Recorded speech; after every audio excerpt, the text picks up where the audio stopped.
and welcome back to the Beer Ladies podcast. I am Lisa, and I am your host today, and I am joined today by Christina and Katie. Hello, ladies.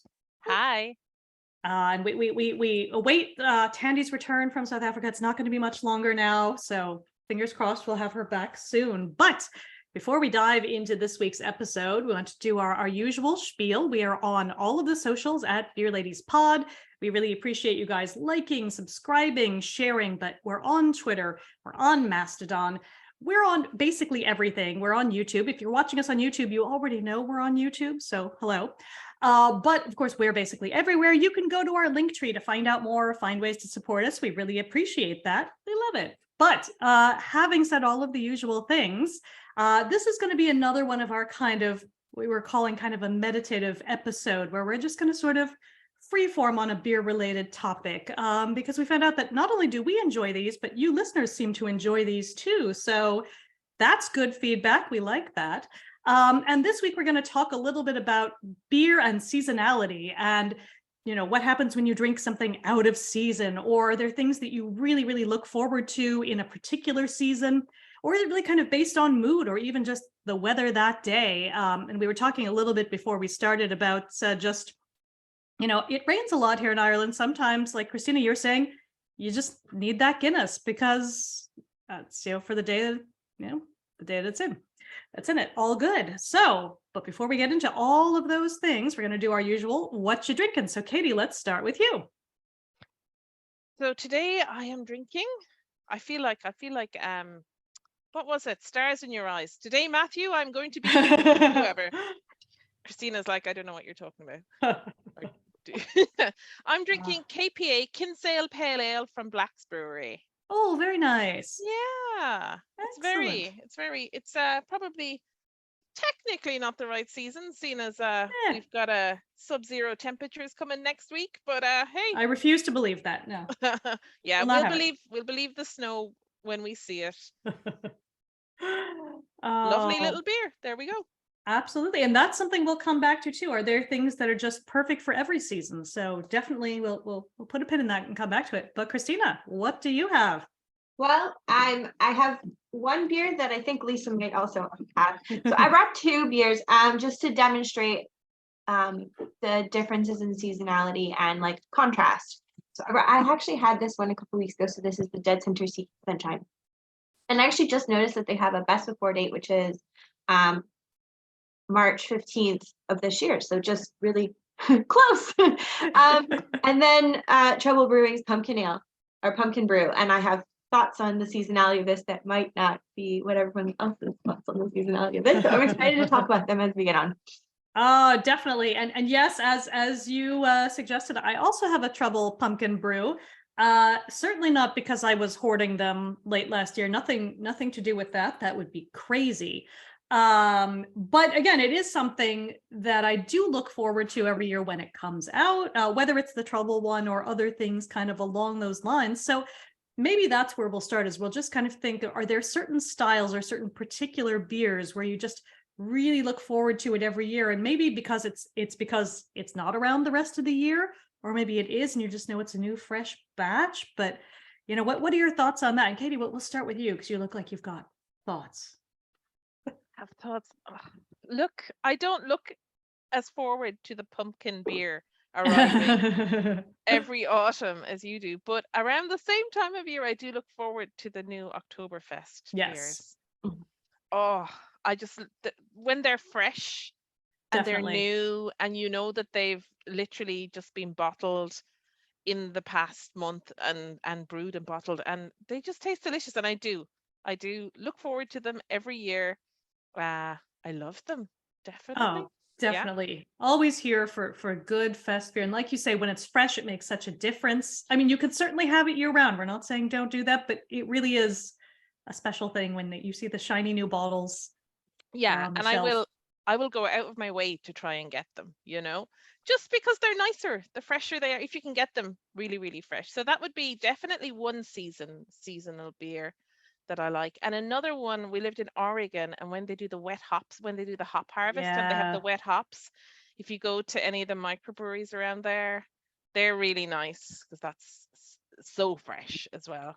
Yeah, gorgeous. definitely. I look forward to Yeah. that time of the year too, because it mightn't be my favorite style, but I will imbibe an IPA every now and again, or 10, But you're right, that freshness does make a difference, and I feel like we may be coming back to this as a theme again and again. But I feel like we really only have the Ballykilcavan one with the hops they grow there at the farm. Are there I, others that we can think of? there's Wicklow Wolf. Wicklow Wolf. Oh, the Wicklow Wolf one. Yes, good Wolf. shout. Yeah, yeah. Do Good shout. Canvas as well. Yeah. Oh, good Yes. call. Yeah. Well, you might not always be able to get them, but maybe that's just us saying, oh, make sure you get them.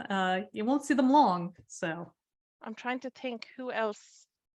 it's I'm sure definitely that there are harder others, here. and it just like my brain is just like, Yeah, it's definitely harder here. There's just not the same, you can't really grow hops well here. So it's just not the same Yeah. scale that you have in Oregon or Washington or even up in British Columbia. Just, you have so many amazing, fresh hop, wet hop beers that time of year. And oh gosh, and you're right, it's a completely different thing. Even if you're not a big fan of that normally, it really does make a difference especially if it's a good year. So Definitely. How about you, sure. Christina?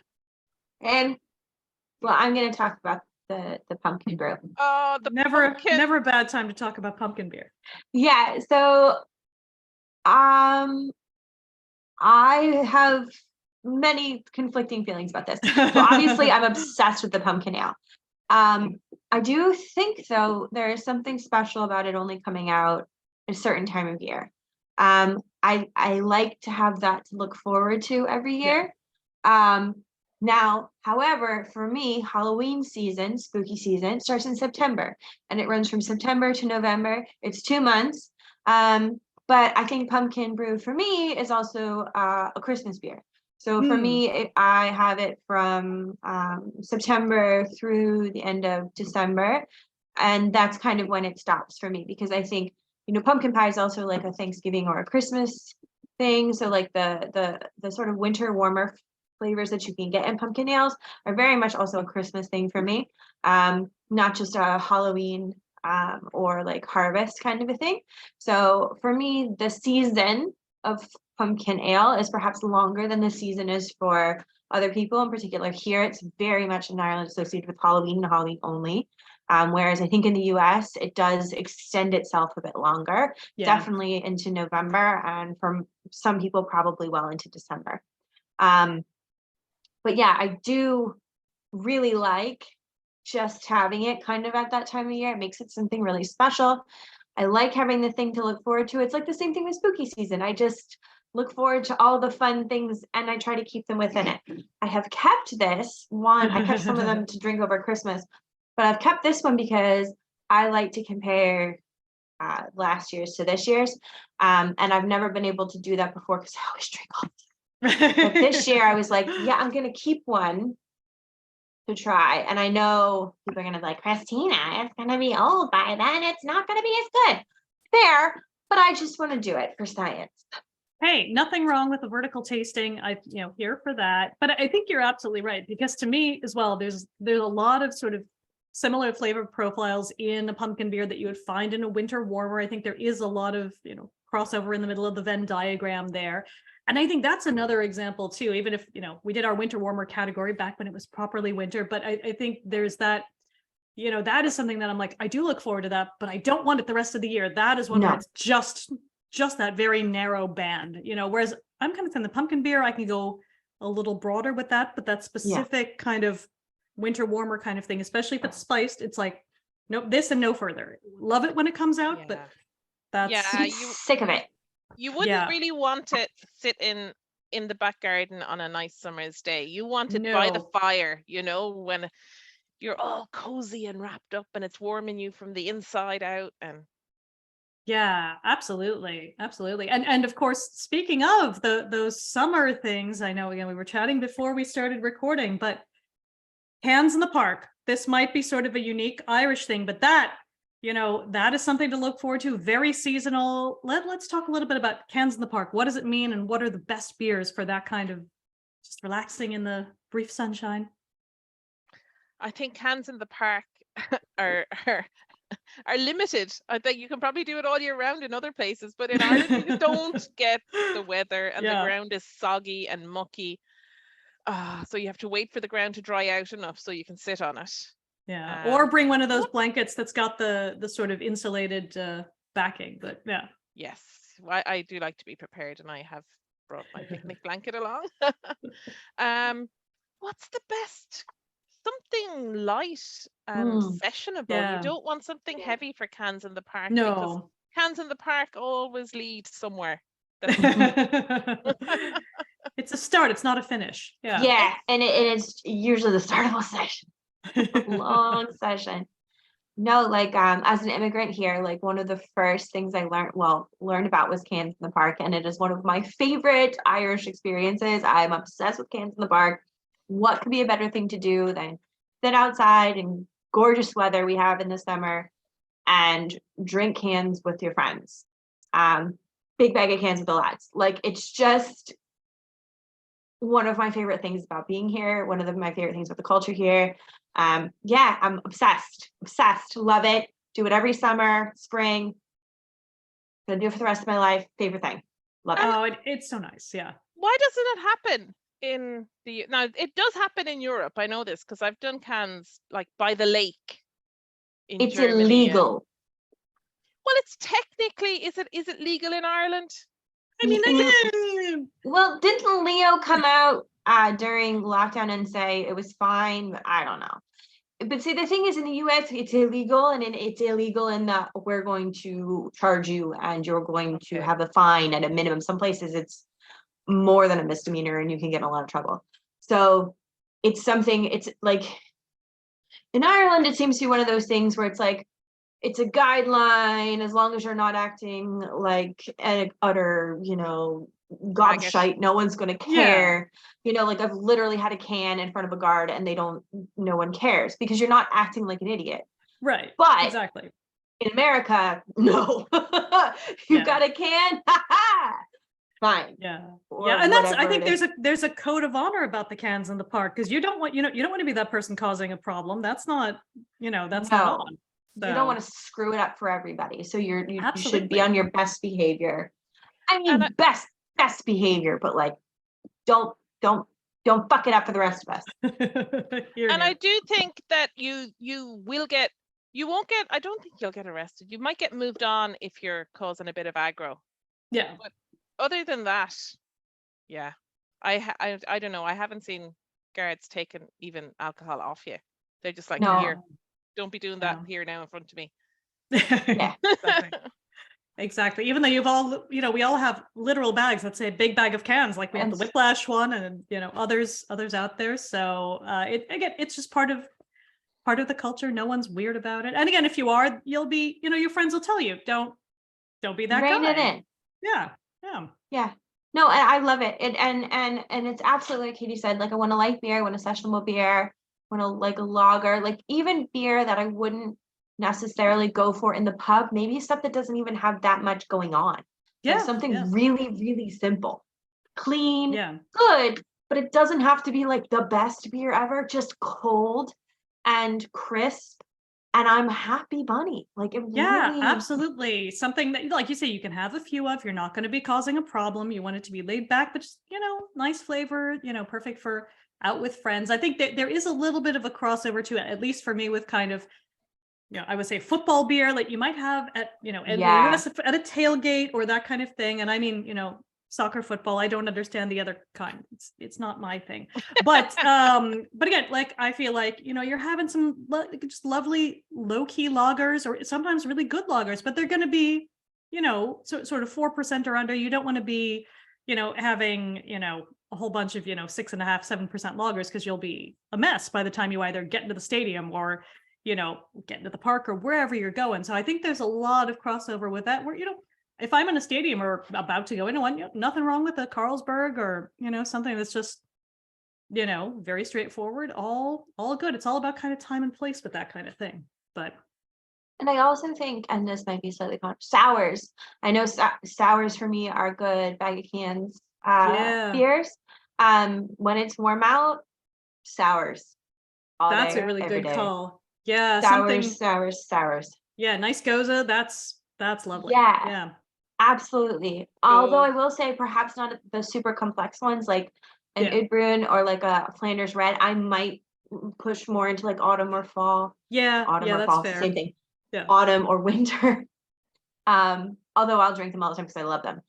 But for me, like outdoor drinking is more of like, like a goza or something, kettle sour. Even like a creek, like other lambics are fine, but there's a line because it's much better if it's a can, right, than a bottle. So that's another thing to take into consideration. You really want the can, something that tastes good out of a can, that really easy to transport, easy to recycle. You don't want glass. Yeah, definitely. And if it's warmed up a little, it's still fine. You don't want something that you have to really think about looking after. Yeah. That can be a lot of work. And that is a reason I wish, and I've seen more of late, but like Radlers, Shandies, things like that, great for a cans in the park kind of thing. There's still a lot that are in bottles, more in cans of late, but love that kind of thing where you can just, be relaxing, enjoying something that's very low key, but very refreshing. And, it's all about the sun. I love this where it's March in Ireland and we're like, sun, as if we're seeing a lot of it, but it is what it is. Well, yeah, honestly, this is another thing that I adopted when I moved here was the fact that February marks the start of spring with Involk and Bridges Day. And now like my brain just like, yep, it's spring now. And it's really helpful, like, because winter is really dark. And so the idea is like, oh, my brain is like, oh, it's spring. And my brain is like, okay. And things just seem brighter and sunnier and whatever. And I'm probably placebo effect. I don't care. There's an old Irish saying that I can't remember in Irish, but it was from the winter solstice. The days get longer by the length of a chicken's foot. Have you heard that one? No. I bet it sounds better in Irish. I bet you're right. Yeah. I remember my primary school teacher used to say it. Oh, because the grand stretch in the evening. Right. Yeah. Right. My God. Which we're gonna hear coming soon. Yeah. It's already started. Yeah, it probably has already started, hasn't it? It was bright till what, 5 o'clock? It's nearly after 5 o'clock. And it's noticeable now. Like I'm really noticing it, and it like I can feel my mental health being a little bit better because it's like woohoo. Because if you're not from Ireland, it's like light here in summer till like 11. It's there's a whole the sun won't set type of a thing. Yeah, and if like me, you're take a small child to football practice twice a week.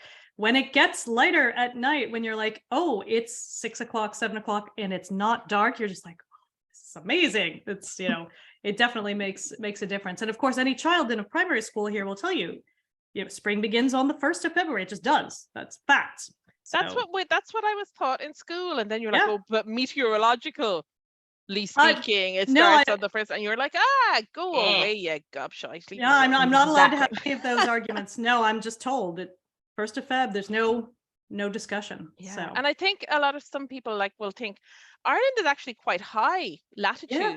Is it latitude wise? Like it's up there with where it would be more like Vancouver than. Yeah, it's definitely. Is it higher than Vancouver? I'm not sure. I think it might be about Vancouver because it's definitely, certainly much further north than people think about. Like people in Boston think, oh, it's like us. It's not. No, we're much further north. We're further north. Yeah. Oh, we're gonna do science on this. We're gonna look at a map. We're gonna look it up. What's Ireland's latitude? So like I suppose we're not as extreme as the Scandies, Right. But we're not far off. We're not far off either. So I mean, we can just be thinking now there's a wonderful wedding present song called I'm From Further North Than You. So just, have that in the back of your mind. Google it if you don't know it. Okay. Yeah. Okay. We're getting our science. What is it? Yeah, Christina? it looks like it's firmly in Canada. What's the number? Does it have the number for our latitude? Let me look. Oh, we should really have discussed this before the podcast and done our research. But there you go. We'll get comments. We'll get comments saying, no, it's this and not that, but it'll be It'll be fine. Feel free to comment and say, no, you are much closer to this. So, but even though we are so far north, there are people who swim all year round. There absolutely are. Yes, now, I have a couple friends who get in the sea every day. So yeah, if I live closer to the sea, I think I might do that. And while I would not consider a beach beer in the winter, I might consider a beach beer in the summer.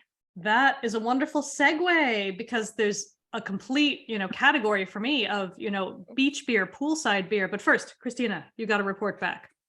Oh, I have nothing. It just, I'm falling down rabbit holes. Okay. The GPS coordinates of Ireland are latitude of 53.1424 degrees north and a longitude of 7.6921 degrees west. So we're 53.7 degrees north. Okay, there you go. Everyone, that's where we are. There you go. How are we compared to you? Basically, you tell us. Exactly, you tell us. Okay, so beach beer, poolside beer, holiday beer, because again, probably different from what we would have in a pub. I know for me, some of my favorites are, like, having been lucky enough to have gone to Hawaii a couple times, like some of the beers you get there are not things I would go for, although they do amazing brown ales there. Just gonna point this, sort of plant this flag. Brown ales, Hawaii, beautiful. But there are a couple of just like really nice blonde ales, which are not normally my thing, but sitting by a pool, like we were talking about cans in the park, that's just so nice. Or again, a couple of different kinds of sours, maybe with some lemon or lime or tropical flavors, like all good. But yeah, Christina, Katie, would love to hear your kind of beach beer, holiday beer feels. Because I'm not used to the heat and I drink a lot, it would have to be fairly low alcohol. Yeah. Like I'm saying 4 and under. Oh yeah, if I can get it. And anything really? Nah. Lager, like a nice Mexican lagers. Nice refreshing lagers, definitely. Yeah, and I would say too. Yeah. Any kind of good lager, or some of the things that are veering toward, like, they might be like a cocktail but much lighter, like you're saying, so you're not having something that's super strong, but you get some of those tropical flavors maybe. But we're not talking a pastry stout. No. No. No, I'm going like strawberry daiquiri cocktail. Yeah. Not exactly. beer related, by the pool. Yeah. Of course. Yeah, I was gonna say, to be honest with you, I know everyone's gonna be, I'm definitely more of a cocktail girly on holidays, especially like poolside. I want to drink out of a fruit. I want I want a fruit salad in my drink. I want it to also be a meal. Because I also like, I don't really like getting like super drunk when I'm like super hot, because you get drunk too fast. It's not a good feeling. No. So I really like to have the cocktails because I can drink it slowly. It tastes nice. I'm getting also a lot of water. I can tell them not to put super boozy in it, although they never seem to listen. They're like, what? Yeah. And it's like, that's fine. But yeah, no, I'm a big fan of poolside cocktails, like, with the pineapple, and sometimes they're out of a pineapple, and pina coladas, and all different kinds of cocktails. I really enjoy them. I really absolutely enjoy. I love a good Mai Tai. That's always, good times. I love Mai Tais, the margaritas. Yeah, absolutely. And I think that what I would drink in a pub in Dublin on a night out is not what I would want by the pool. Yeah. Oh yeah. No. It's like a DI double, like an IPA or anything. Not really. No. Even a Hefeweiss. Nah. Too much. No. It's either like you said, Katie. It's like a Mexican lager. It's something like really, really light, like a lawnmower beer, as they call it in the US, or it's a cocktail. Like, and to be honest with you, it's usually a cocktail. If it's during the day, nighttime, we might get a little different, but definitely during the day, usually for me, it's a cocktail. Yeah, nothing wrong with that. Yeah, good, like, beachside, poolside cocktail here for that, especially if you can just, like, when they just bring them to you and you're just sitting in the chair, it's like, it's lovely. Oh my gosh. like, listen, so on my honeymoon, we were on a cruise and we did the unlimited booze package. Let me tell you, because you didn't used to be a cocktail girly, if you will believe, but there I was able to try a bunch of different things that I was like, I'm not paying, $20 for this, whatever. But here I can try it, and if I don't like it, I don't feel like I've wasted my money. Turns out I am in fact a cocktail woman. I like the cocktails. And there you go. It's a funny thing, and we may have to make a whole separate episode about this because I had something similar where for ages I just couldn't find any that appealed to me apart from like your basic stuff like a G&T or that kind of thing. And only later did I have a sort of cocktail realization. I'm like, oh, there's all kinds of good stuff out there. But you're right, they can be so expensive. You have to kind of figure out what you're gonna like. And yeah. Like it's a lot of, I was like really afraid, like I'm going to spend all this money on this and then I'm going to hate it. And then I'm going to drink it anyway because I feel bad. But then I'm also going to feel like I wasted my money. Yeah, I think it's good if you go to a cocktail bar in a group and you go, I'm going to try this, but can we like mix and match if it doesn't suit me? And because usually someone in the group is going to be like the garbage bin for cocktails. Like, I'll drink that. For sure. Hopefully, that's usually I feel like maybe we're going to go to Vintage Cocktail Club sometime in the future. Oh. Yeah, or the Blind Pig. Manifest yes, that. or the Blind Pig. For sure. Nice. Awesome. Definitely. But back to beer. So I'm thinking we've not even talked about saisons, like something that in theory is all about seasonality. But again, I feel like now, like a saison de pont, just thinking about it, it's so perfect. You have it whenever you happen to see it, right? Like, but I feel like we don't have the kind of like there's not an event where it's sort of specially released around here. Like when you see it, and you might have one. Like when last time we were at the Underdog, I was like, oh, saison de pont is on. I will be having that. But I feel like we don't have this kind of, oh, it's spring, I'm going to be having a saison that you might have in some places. So absolutely. Or like they used to do the Beaujolais Nouveau when they did that in France, didn't they? And I don't know. October, yes, because you always see the posters. I'd be like, oh, le Beaujolais Nouveau, it's terrible, and you're like, okay, yeah. Although it's a funny thing though. Like I feel like it's maybe less tied to seasonality, but there's still kind of an event around certain beers, and I feel like we've moved away though from those sort of beer release events for the most part. I feel like that was a big thing like 10 years ago, but the one I know is still going on is when Pliny the Younger comes to Philly every year. A lot of they do it as a kind of big event. You can kind of turn up and get your glass for charity, and I think it's nice though that at least there's still a kind of if you like sort of altruistic part of it where you don't have to stand in line and pay $25 for this little glass of beer, but it's become sort of just a tradition. And that I think, and you're still getting a great beer at the end of it, but I think people are sort of sophisticated enough about it now that they know they can get other things that are just as good, but it's still kind of an event. And I think there's something to that where it's still fun to meet people who are going to be there at a specific place. And I feel like we don't have as much of that. It'd be fun to see something like that. Like I think like we have some good things happening with some of the craft beer meetups. So shout out to Brian for making those happen, because I think that's where we're seeing some special releases and things like that. But I do feel like it's we're a very sort of, I don't want to say insular group of people who know about that, but it might be nice if there was something like that that were a little bit broader, where more people just kind of joined in the fun, because you don't have to be a giant nerd. You can just be a normal and come along to some of these things. But for sure.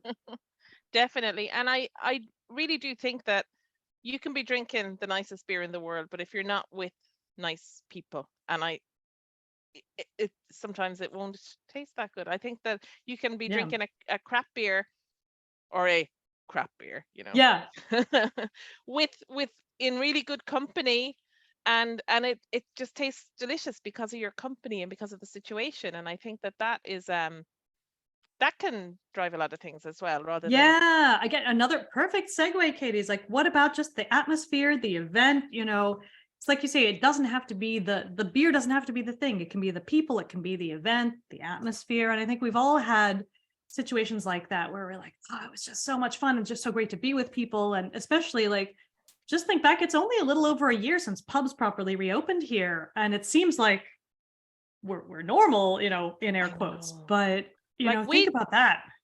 There were months and months where you could not get a draft pint in Ireland. Absolutely. Or you could get your takeaway Guinness and I'd be walking home with plastic cups trying not to spill them. And my poor hands, like you're trying to get the foam off the top and not spill. But best laid plans never quite worked out. But yeah, I feel like it's very easy to get back in kind of, getting blasé about like, oh, well, there's only this or there's only that. And but yeah, like think about how lucky we are to just have all these things, on draft now. That still waiting for them to be on cask, just gonna say. But every episode, Lisa's going to get her cask my soapbox in. Yeah.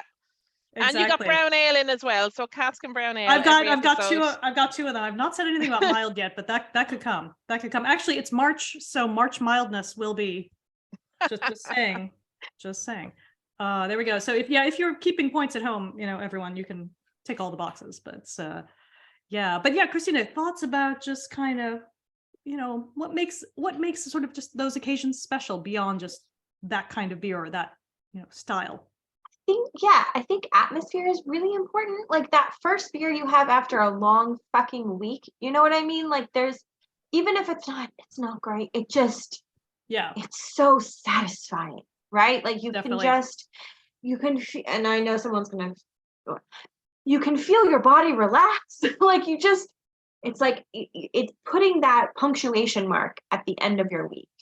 Not that like it's like, okay, the stress, I'm compartmentalizing that for now. This is the weekend now. I'm claiming this beer. This is my Friday beer. This is what's helping me separate this from this. And I'm not talking about using it and getting wasted. I'm just saying, for me, sometimes having that bullet point, that period at the end of the week, it just completely separates the two things for me and just changes my mindset. It's like it's hitting that reset button, Yeah, it's saying work is done, and then absolutely. And I think there's something really nice about that. And it was the same thing like during COVID when we were having all the Zoom conversations. There was something really lovely about having that first beer online with your friends and talking and being able to sort of escape for an hour, a couple hours on the Saturday. And those beers were always really special to me. And then I think especially then, after not seeing everyone for so long, when we were able to do that trip to Galway, or when we were able to do that first cans in the park together, those beers there were some of the best beers I've ever had. I couldn't tell you what they were. Yeah, exactly. But they tasted so good because I had them with you, Absolutely. like, and I will treasure those memories, like it's absolutely, for me, my friends and the company make a huge difference in how good the beer tastes. Like if I'm around a whole bunch of people I don't like, or I'm uncomfortable, it could be the best beer in the world. And I will, be like, oh, this is a good beer, but the experience that's around it is just falls flat. Yeah, completely. How about you, Katie? Best beer? Ooh, I would have to say, and I was thinking about this because I was like, what's been your best? Now, not the best beer you've ever had, but the best beer you've ever had, if you know what I mean. Yeah, exactly. One of those memorable experiences. Yeah. And I was thinking, so I got a bus once, 2000. Yes, was it just after the millennium?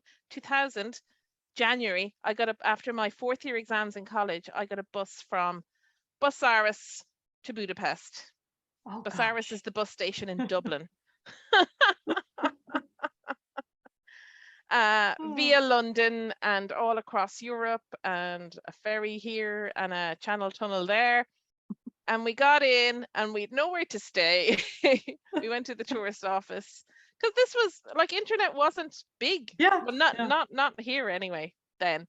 And tourist office, we found a hostel and we put our bags down, and then we were starving and we went to a Pizza Hut and they had a beer on tap, which was like, oh my God, this is amazing. They have beer on tap in the Pizza Hut, because you didn't have that in Ireland at the time. Yeah. And we were like, oh my God, this is the nicest beer we've ever drank. Oh my God, this is so beautiful. And it was, I've never come across it. And I actually Googled it Yeah. just before this. Goldfassel, it's called. It's an Austrian beer in Budapest. I don't know. Okay. It says it's Austrian. Maybe it was, maybe it wasn't. I don't know. Oh my God. So nice. So nice. Huh. That was, Wow. and it was the whole situation where we were in. Exactly. And Yeah. we had all done this trek of a journey and found our place to live, and we were starving and we were getting food, and and it was much nicer, I suppose, than the macros in Ireland, even though it could have been a macro from Budapest, but it still tasted better, you know? Oh my gosh, that's absolutely true. And I was thinking about this too, and I realized, what was really, really good were those first couple of beers after my second kid was born. Because sorry, anyone who's been pregnant and had this whole thing where you're like, this is a long time. And it's not just beer, of course, there's many other things you get told you can't have, very normal things. Anyway, that's a whole other discussion. Freaking ice cream from the 99 machine. Just it's like, come what on. The fuck? All kinds of things. But I even kind of went back to my, Untapped to be like, what did I have? Because I knew they would let you have a champagne in the hospital, but you couldn't have a beer because that would be like down market and gauche and, anyway. But once we were out of the hospital, back home, there was a little bottle shop, and this is a sort of unique to Pennsylvania thing because complicated legal reasons, you can't sell beer. Well, now you can sell beer in certain supermarkets, but before you can, it's all owned by the state. Look up the Johnstown flood. It's complicated, everyone. It's a whole thing. But I had a Yards Brawler at the little bottle shop. It's one of my favorite beers ever. It's a mild. Ding, ding, ding.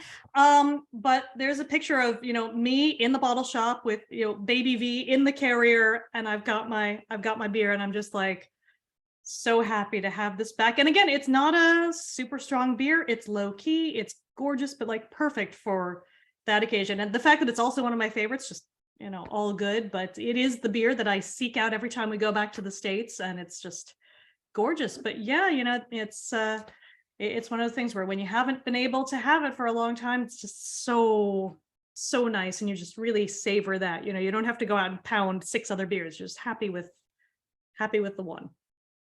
The hot dog I had with it was pretty good too, because you're also not allowed to have those, but it's a thing. Go ahead, Christina. I do have a break from what I just said about drinking like light lagers and stuff on holiday and cocktails. So actually, I think one of my favorite beer experiences was I was on holiday in Lanzarote, and it was at night, and we popped into this really tiny Belgian beer bar. Ooh. And what do I see on the menu but West Flutter and 12? Oh, in Lanzarote. Wow. In Lanzarote. So the guy who owned it was Belgian. So okay. He had brought them with him. And this little bar is like right on the ocean. So you can see, stars. There's no one around. We're the only people in this like tiny little pub. I mean, tiny, tiny, tiny. So obviously I ordered the West Flutter and 12. He came out with a few little cheeses, and I just really have this like imprinted in my head, sitting there listening to the waves come in. Not too hot, nice breeze, no one's around, and just having it be the most relaxing experience. I know that this is one of, supposedly the best beers in the world.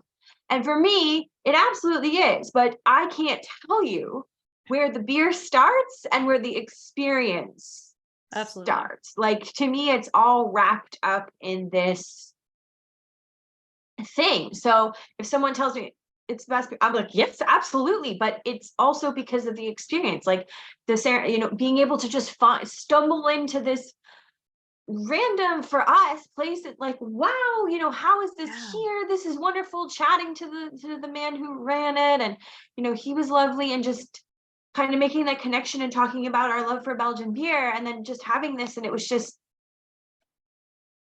wonderful. Oh, gorgeous. I love that. That's such a good story. And you're right. It's about the atmosphere. It's about just everything coming together.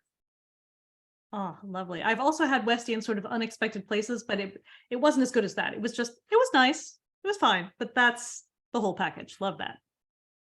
Now I want to go to Lanzarote again.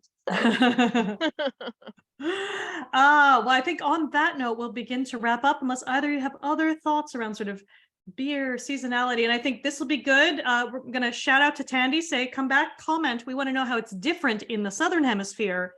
Are these feelings weird and different and strange? We would love to know more about that. So that might be a follow-up episode. You never know. But with that, I'll say thank you for listening. Please follow us at Beer Ladies Pod. Find our link tree. We're on all of the socials. And with that, we will see you next time. Bye.